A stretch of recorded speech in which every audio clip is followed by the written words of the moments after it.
Hello, BookTube. I've got some new releases for you, some books that are either out now or are coming out very soon or maybe coming out this summer. They aren't exactly a mail haul. There are no packages to open, but they are new arrivals here at Hyde Cottage, and I thought you might want to look at them because it often is true that a book in a video like this will excite you more than it does me. So I wanted to make sure you knew they were coming. Now, the first one that we're going to look at, I don't think is going to excite anybody, unless there's a Hermann Hesse super fan out there. Could be. That's clearly who this book is for. This is, I don't even know who brings this out. Kale's Press brings this out. They, I guess, distribute through W.W. Norton. And this is Trees by Hermann Hesse. It's a cute little thing. It's green. It's coming out 136 pages, comes out in May. 136 pages, $28. I imagine some of the price is because Hermann Hesse's tree-related artwork is reprinted all throughout in color.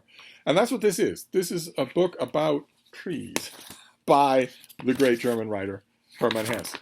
Let's see here. This elegant hardcover collection of Hesse's essays, poems, and passages on trees is accompanied by 32 of his full-color, hand-painted watercolor illustrations. So he reverted. He went back to the subject of trees quite often throughout his writings. And someone collected them in this little volume and included all of his own artwork. I still think that's going to be a bit of a niche market, but if you know someone that this works for, or maybe you are that someone, I wanted you to know that it was coming out. It comes out in May. We're going to put these things. It's good. The ergonomics is a little more difficult than usual this time around because the bean decided to just go to sleep right next to me. She was on her perch for a while, but she decided to come down and just sleep right next to me like Lucy used to do, which makes the ergonomics a little harder, but it makes my heart just grow with affection, so I'm not complaining. Okay, this next one has a Ukrainian edge to it. We're going to try and stay away from current affairs, but this is coming out in a few days. This comes out on Tuesday.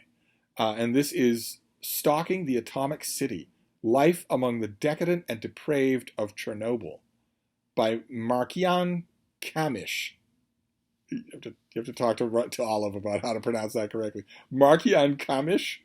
And it's translated by Hannah Leliv and Riley Costigan-Humes. It's a smaller hardcover.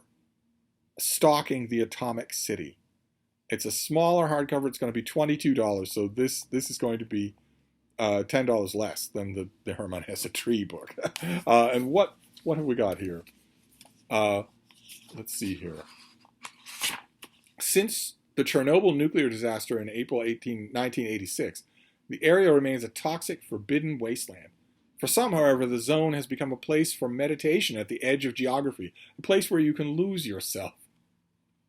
As with all dangerous places, this terra incognita attracts a wild assortment of adventurers who climb over the barbed wire illegally to witness the aftermath of catastrophe in the flesh. Breaking the law here is a pilgrimage, a sacred experience that coexists with destruction. And the author, that is what the author's name looks like. You'd have to talk to Olive about how to pronounce it. The author, whose father worked as an on-site disaster liquidator of Chernobyl, is a stalker, guiding people who dare to venture into the disaster area for thrills. I can't imagine. Anyway, here he shares his encounters with scrap hunters who hide in the abandoned buildings, the policemen who chase them, and the romantic utopists who have built communities here, even as deadly toxic waste lingers in the buildings, playgrounds, and streams. More than extraordinary guide to this alien world, the author writes with a singular style that is both brash and bold, conferring an understated elegance to this dystopian reality. It's a tiny thing. It'll take no time at all for me to read. I haven't read it. I can't imagine a more compelling subject, so I will certainly get to that. And I wanted to make sure you knew about it. Then we have another April release. This is a new work in translation that I'm also from W.W. Norton. I'm also looking forward to this. This is Cheri and the End of Cheri by Colette, in a new translation by Rachel Caro. And this, see here, let's see here. Cheri and its sequel, The End of Cheri, marks Colette's finest achievements in their brilliant, subtle, and frank investigations of love and power. Set in the Parisian demi-monde in the last days of the Belle Epoque, Cheri tells the story of Leah, a courtesan at the end of a successful career, and of her lover, a beautiful but emotionally opaque young man named Cheri. Cheri will soon enter into an arranged marriage, ending their 6-year affair, which they both realize too late was actual love. That's the most moving part of Cheri itself, of that first novel. The most moving part is when the two of them realize that this was never transactional, that they do love each other. The End of Cheri picks up their story in the aftermath of the First World War. Cheri, now a decorated soldier, has returned from the trenches physically unscathed, but psychically wounded. Unable to find his place in the changed post-war world, or to return to Leah, who has herself changed, Cheri begins an inexorable descent while those around him, through resilience and adaptability, embrace the realities and opportunities of their new circumstances. Terrific. This is coming out, do I have a date for it? April 19th. This comes out on April 19th. Just amazing. Always glad for new works in translation, but especially classics. Things that have already stood the test of time.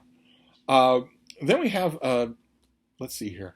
Okay, this next one is a bit of an annoyance, but we'll manage. It's a bit of an annoyance because it's a finished copy, review copy, that had one of those huge obnoxious stickers on the cover saying, don't steal this book, you lousy reviewer. Just give us some free publicity, but we hate you. Now, I removed that sticker so that you don't have to read all that, but the residue has remained behind. I will do my best to get rid of the residue. But this is by Teresa Kaminsky, and it is The Queen of the West, The Life and Times of Dale Evans. That's where the huge sticker used to go. Just disregard that. Dale Evans, of course, was a famous cowgirl, a famous cinema cowgirl, but there was a lot more to her than that. And this book tells you all about that. Let's see what we have here. Yes, this is the first full-length biography of Dale Evans. It is the first book to use biography to chart the broad sweep of changes in women's lives during the 20th century. And to have popular music, movies, and television shows as its backdrop. The glitter of country music, the glamour of Hollywood, and the grit of the early television industry are all covered. It is the first book to draw from never-before-seen sources, especially business records and fan mail.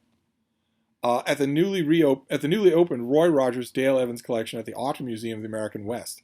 One of the central tensions of Dale Evans' life revolved around chasing the elusive work/family balance, making her story instantly relatable to women today. In addition to fame, Dale longed for a happy, stable family life. Her roles and wife and mother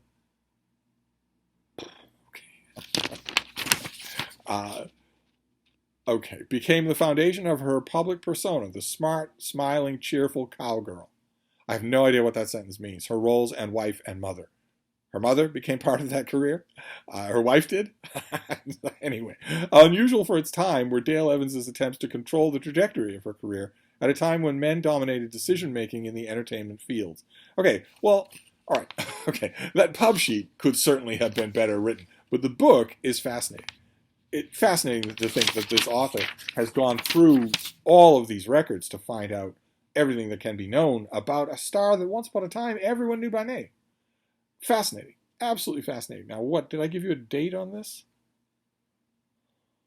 April, right, April. But no date, no specific date other than that. Just April. So it'll be soon.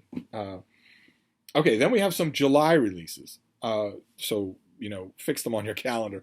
But we're not opening the package. We're just showing the book. Let's see here. Do I have a slip for this? No. This is Graham Robb, and this is France, an Adventure History. A huge new book on the history of France by Graham Robb. Frequently hilarious, always surprising, Graham Robb's France combines the stylistic versatility of a novel with the deep understanding of a scholar. Typically, it's been my experience that when that is promised, neither is delivered. The book creates a thrilling panorama of France from Gaulish and Roman times to the age of Black Lives Matter and COVID-19. The author's own adventures and discoveries while living, working, and traveling in France connect this tour through space and time with on-the-ground experience. There are scenes of war and revolutions from the plains of Provence to the slums and boulevards of Paris. Some of the protagonists may be familiar, but in a very different light. Caesar, Charlemagne, Louis XIV, Napoleon Bonaparte, General de Gaulle. This extraordinary narrative is the fruit of decades of research and 30,000 miles on a self-propelled two-wheeled time machine called a bicycle. Even seasoned Francophiles will wonder if they really know that terra incognita on the edge of Europe that is currently referred to as France.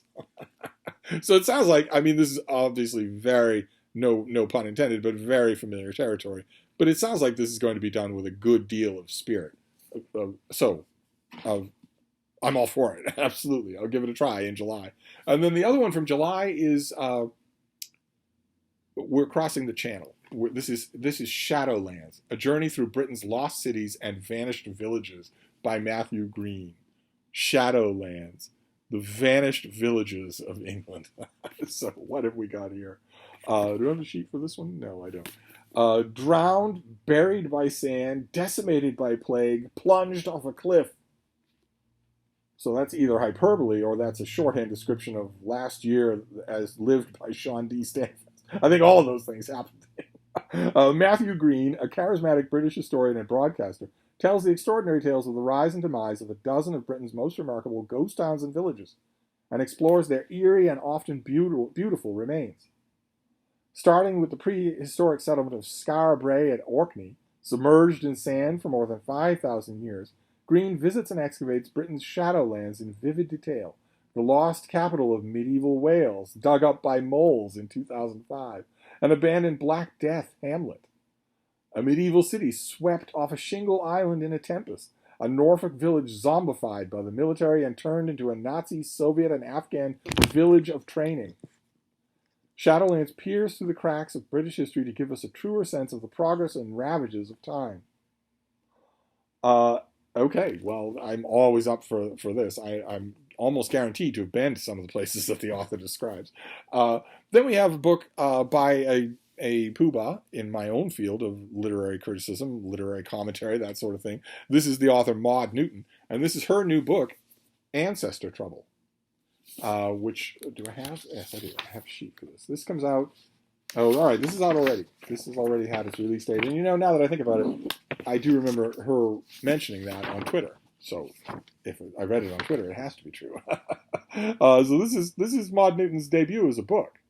There are probably plenty of you who have been reading her for well over a decade, but this is her first book. Let's see here.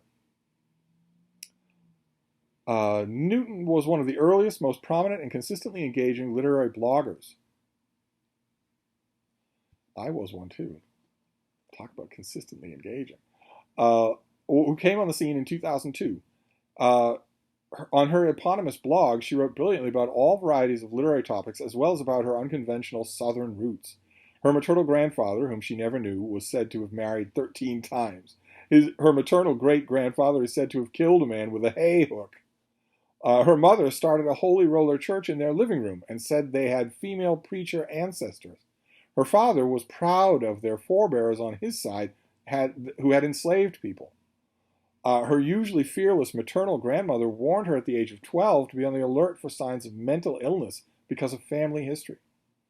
Her ninth great-grandmother was accused of being a witch in the 17th century.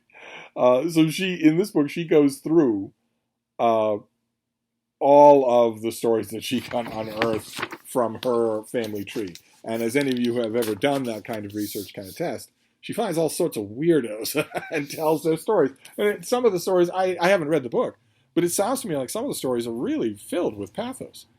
So I'm looking forward to it. I'm overdue, in fact, because it's out already. And then we'll finish up with a bird book, another bird book. This is a bigger thing, very, very elaborately illustrated. What have we got here? I can tell you about this. I do have a pub sheet. So this came out on March 15th. So this. I was going to say this is in your bookstores now, but this will not be in your bookstore. You will have to ask your book. This is the University of Arizona Press. So they're not going to carry it in your bookstore. You're going to have to ask, but they can order it. It is out already. And this is Birds of the Sun. Macaws and People in the U.S. Southwest and the Mexican Northwest. This is edited by Christopher Schwartz, Stephen Plogg, and Patricia A. Gilman. Birds of the Sun. This is all about macaws.